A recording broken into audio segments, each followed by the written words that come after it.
I thought, wow, we did Black Panther. How great are we?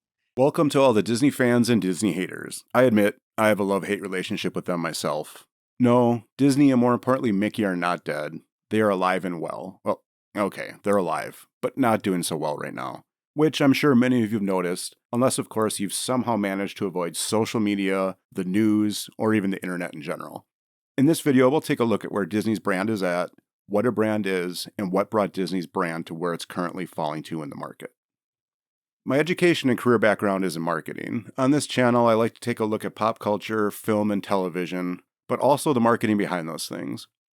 When I'm reviewing or looking at something like a film, I'm as interested in how it was marketed as I am in how the film turned out and how it was received.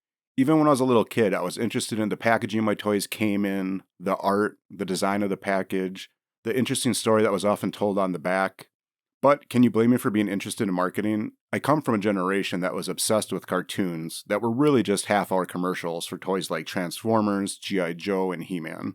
And when I went to the cinema, I was mesmerized by the beautiful movie posters created by legends like Richard Amsel, Roger Castell, and Drew Struzan, and the stories that their art inspired in my head of the film I was about to see. Sometimes the story of the marketing behind a product can be just as interesting as the product itself, and that right there made for an easy decision of what I wanted to study in college 20-odd years ago. Disney, a company and brand that owns many of the things we love, or in some cases now used to love, is a brand currently in flux. What is a brand? Is it a logo? A name? Is it a reputation or a promise? Is it a product? A brand is all of those things and more. A brand is what appears in your mind when you see that brand's logo, hear its name, or see one of its products.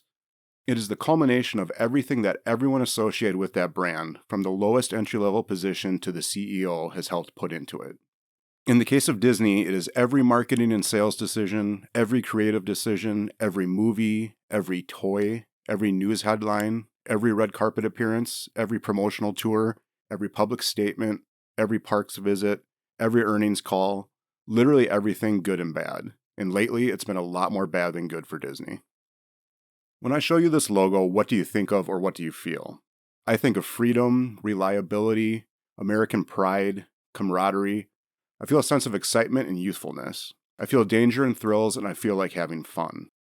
How about this logo? I think of tradition, relaxation, refreshment. I think of a simpler time. I think of Christmas and polar bears. I think of my dad bringing home Coca-Cola in glass bottles when he got home from work, and I think of sitting on the pier at the lake with my grandpa as a child. I feel contentment. With this next logo, I can tell you what it used to make me think and feel. Things like joy, laughter, family, history, innovation, friends, leadership, innocence, quality, consistency, entertainment, but most of all, fun. If you described all those things to most people, this brand would have been a very common one to come to their mind, and rightfully so. Now what do you think and feel? I feel annoyance. I think of arrogance and greed, hubris, laziness and divisiveness. But most of all, I feel disappointment and apathy. If you're feeling or thinking just like me, how likely are you to hand over two of your most valuable commodities you have, your time and your money, to the company that is responsible for this brand? For me, very unlikely. That's a hard pass. How did we get here? The short answer, some very bad decisions. Fuck it, make it more lame. And everyone in town is like, no, please, Kathleen Kennedy, stop ruining everything. But Kathleen Kennedy is all like, put another gay diverse woman in it, make it more fucking lame. And the Disney stock just keeps going down and down and down. And then Bob Iger is all like, no, what's going on with my stocks? No, Kathleen Kennedy. But how and why those decisions were made is a bit more complex and interesting. It's 2012 and Disney is sitting pretty. Their stock price is $51 per share, and in the last 6 years, they've managed to acquire Pixar, Marvel Entertainment, and LucasFilm for a combined $15.5 billion. Bob Iger and Disney are being rightfully celebrated for these shrewd business moves and acquisitions, purchasing 3 beloved and instantly recognizable brands, all possessing great brand equity. Now, what exactly is brand equity? It is the good or bad will that someone perceives when thinking of a brand. When positive, it adds value in things like purchasing and pricing power, and creates goodwill that can help brands survive lean times. When brand equity is negative or declining, it can manifest in what many of us see as what's happening to Disney's brand right now. An overall apathy or disdain towards parts of the brand or the brand as a whole, and reluctancy to give them our time and money. Our brains are constantly calculating a balance sheet of brand equity in our minds, whether we notice it or not, based off positive and negative inputs we experience regarding the given brand and that equity. This equity is what drives our lives and decisions as consumers. Fast forward to March of 2021. The MCU is coming off Infinity War, Endgame, and Spider-Man No Way Home. Black Widow, The Eternals, and Shang-Chi, all movies that will lose money, are right around the corner. Here we were finishing the Infinity Saga, and I was thinking, where do we go from here? How do we continue? Where do we grow? And Chloe came in and told us. Pixar is coming off a movie I loved in Soul, but Luca, Lightyear, and their $100 million losses are next. Star Wars is coming off Season 2 of The Mandalorian, with Book of Boba Fett, Andor, and the Kenobi series coming up. Are you noticing a pattern, or better yet, a harbinger of doom as the stock begins its fall? All of the successful projects Disney was coming off were well received and mostly universally praised. Meanwhile, most all of the upcoming projects were both financial and critical failures that could have and would have been predicted.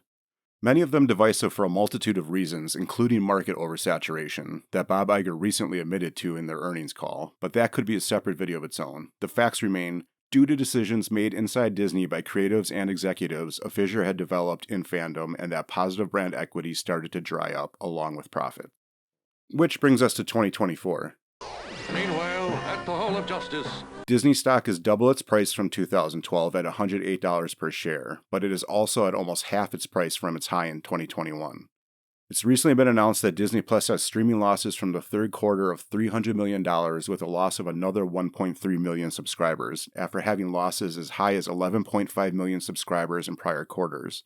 And in Disney's earnings call, Bob Iger spun these losses as a pseudo-positive because the loss was less than expected. What? I see this as an absolute win. Picture being a Disney stockholder, listening to the man partly responsible for losing your money talk about how it's a win that a brand as recognizable and powerful as Disney managed to lose less than expected. Last I checked, earning calls were supposed to be mostly about what you earned, not how your losses were better than expected, followed by a string of rushed future projects that most of will likely never get made, just so your CEO could appear to look like he has a plan, which, based off his call, he clearly doesn't. Disney, a once revered company that other companies and brands aspire to be and would beg to do business with, has been reduced to looking to Taylor Swift and the company behind Fortnite to stay relevant and be tossed a life preserver. Meanwhile, the richest man in the world, who your own CEO chose to pick a fight with, is publicly dunking on the company you own stock in almost daily. My, how the mighty have fallen. Go yourself. Is that clear? I hope it is. Hey, Bob, if you're in the audience. Disney has also passed its box office crown to Universal, as its almost decade-long reign as the top-grossing movie studio comes to an end, losing an estimated $1 billion at the box office in 2023. Disney apologists will cite COVID, the writers and actors strike, and anything else under the sun as an excuse, yet Universal and Warner Brothers managed to put out movies like Oppenheimer and Barbie, while Netflix continued doing what it does, despite going through that very same COVID and very same strike. Other brands have recovered. What companies like Universal, Warner Brothers, and Netflix didn't do was divide their consumer base by sticking their nose in divisive subjects like politics. They didn't call their fans misogynists, homophobes, or racists when their objectively bad projects failed, and they didn't wedge identity politics into every aspect of their brand like Disney has. When entertainment companies wander into divisive topics, the overwhelming majority of the time the brand loses. You lose! Good day, sir! You might anger half your customers with one topic, but then lose half of those very same people who sided with you on the very next topic you decide to wade into. It's a no-win situation that becomes exponentially worse the further you go. The more you divide your base, the more you lose. There's a reason Michael Jordan is associated with the phrase, Republicans buy sneakers too. Disney got away from managing and caring for its brand. Bob Iger, Kathleen Kennedy, and Kevin Feige were entrusted caretakers of brands that they betrayed. They betrayed them by forgetting or ignoring their brand's established visions, goals, and values. When your actions are seen as incongruous with what was promised to your consumers or not in line with your brand's reputation, you lose brand equity and, in turn, market share and earning capacity. The MCU has been reduced to losing hundreds of millions of dollars and putting tasteless strap-on jokes into their movies with a character who is a 16-year-old minor. No! I'm Ms. Marvel. We're not married, that would be. I'm single. Okay. 5 seconds to the jump point. Oh, you might want to triple. I mean, trip in. What the actual fuck? Does that sound at all on brand for Disney to you? At least the successful Disney we remember? Disney decided to cater to the minority of the vocal minority on social media to gain social equity points, while turning their back on the majority of the very fans and consumers that made that stock reach $200 per share.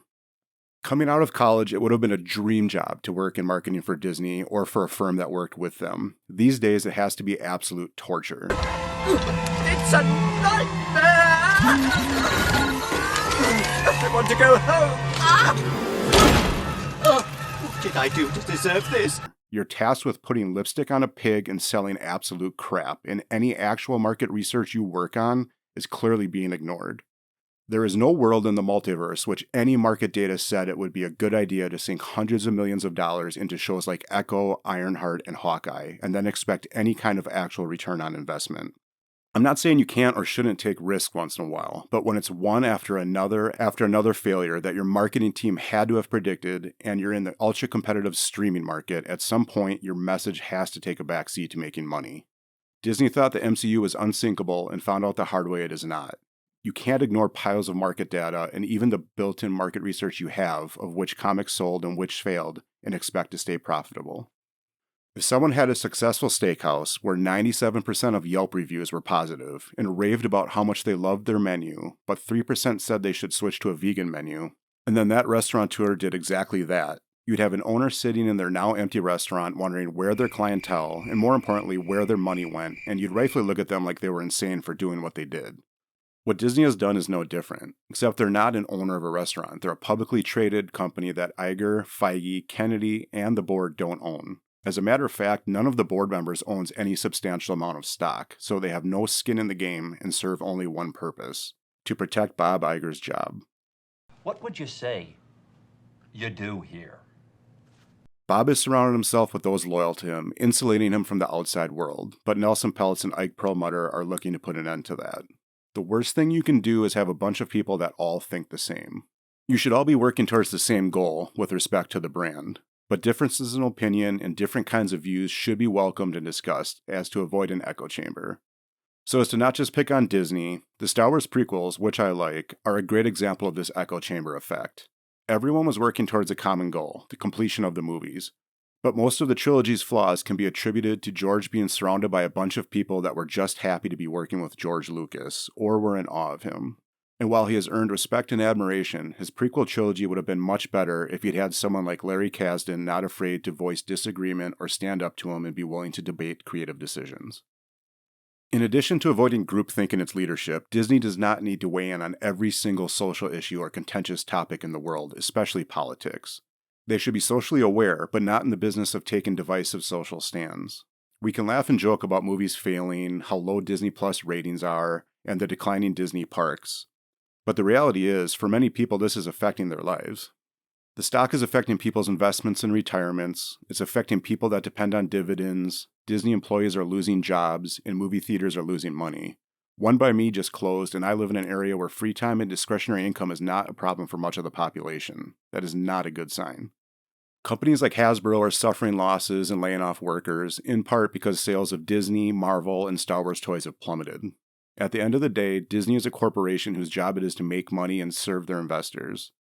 People like Bob Iger, Kevin Feige, and Kathleen Kennedy are entrusted with caring for, growing, and protecting that brand so it can stay profitable and continue to grow positive equity, not wield it like a weapon to push their own social agendas like a child who found his father's gun, and in the process use up all the positive brand equity and goodwill that Disney had built up over the past 100 years.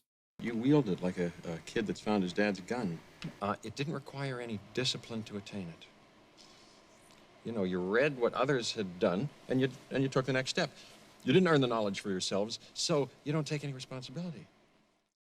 Brand equity can be like your reputation. Years to build, but can be lost in the blink of an eye. Bud Light and Exxon come to mind. I personally don't have much of a problem with most of what Disney has done and said, other than their very poor creative choices and lazy storytelling. I'm fairly laid back as a consumer and forgiving, but I don't blame fans that are angry and annoyed or feel betrayed and insulted, and I certainly don't blame any angry shareholders. Who can blame them? They have a company that mocks, accuses, insults, and ignores their audience and ignores market data, but still expects their customers' time and money and publicly insults them when they don't get it.